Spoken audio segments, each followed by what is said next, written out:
posle ste vi na redu. Dakle, to što vidite deca. Nešto ne kažete vašim kolegama koji ih onako mlate. I djevojke, i simpate im kose. I ne stidite se, dođete ovdje nas da čuvate. Zapazite da mi ne napravimo neki izgled.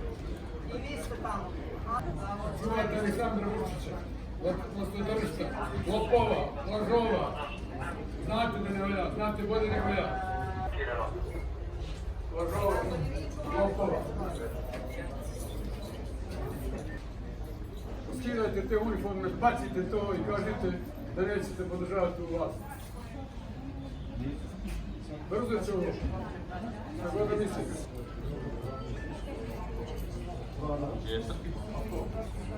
Hallo. Die ist mit Rot, die will die Frage.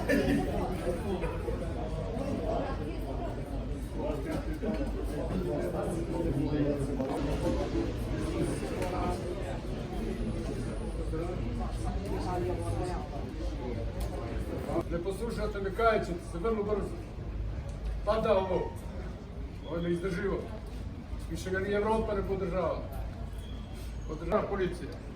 I mafija po čijoj meri je napravio ovu državu. Eto toga podržava.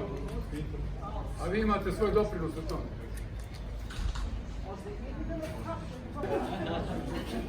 Što ne raspiše zadnje izbore, tresu mu se gaće. Napadaju mu gaće, da se stvari. Nema mi nigde. Koliko je bilo događanja među vremenu izborima sa uvjetoj stici mene podsjetilo. To je bre za istoriju, to nikad neće biti bajato. Nisam ni rekao da je bajato, nego... Ne samo što su ih pobili zlikovci, nego što su htjeli sve da zabušuriju da zataškaju. Zahvaljujući studente nikde. Dobili su ih ovih sa kobijima, nisu ih sa crvenim glavom ubacivali ovdje, nego je vesi. Koleginicama i kolegama želim svim. Evo, povod da se mi okupimo je jedna hitna akcija na nivou Advokatske komore Srbije i Advokatske komore Čačak zbog toga što je naš kolega uvaženi Novaković Radovan, advokat iz Užica, uhapšen i određen u pritvor. Razlog našeg okupanja je da javno izrazimo protest i revolt zbog toga što su našeg kolegu lišili slobode i odredili mu pritvor.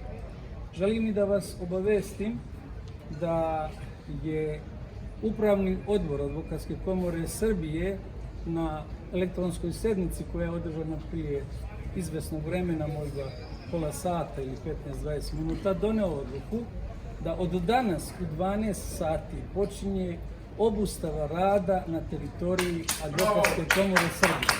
Ta obustava rada u trajanju od 3 dana je doneta zbog solidarisanja, protesta i revolta, solidarisanja naravno sa našim dragim kolegom koji je uhapšen, Novaković Radovanom, a protesta i revolta zbog toga što se to desilo.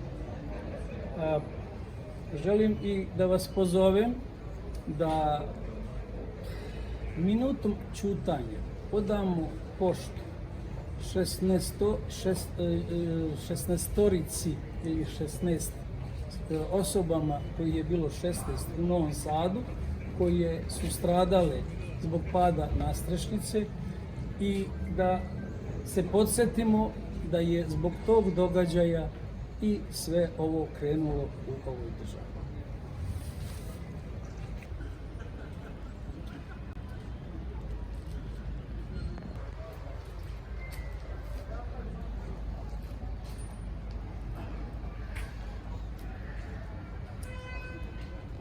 I ovaj poziv da se mi danas ovdje skupimo ispred zgrade pravosuđa u Novom Pazaru. Imam razumevanja da mnogo nas, koleginica i kolega, nije ni obavešteno do sada ili su trenutno objektivno sprečni da dođu, ali smatram da od nas preko 100 advokata, odbora advokata iz Novog Pazara i Tutina, zaista je meni neprihvatljiv ovako mali broj advokata koji su. Hvala.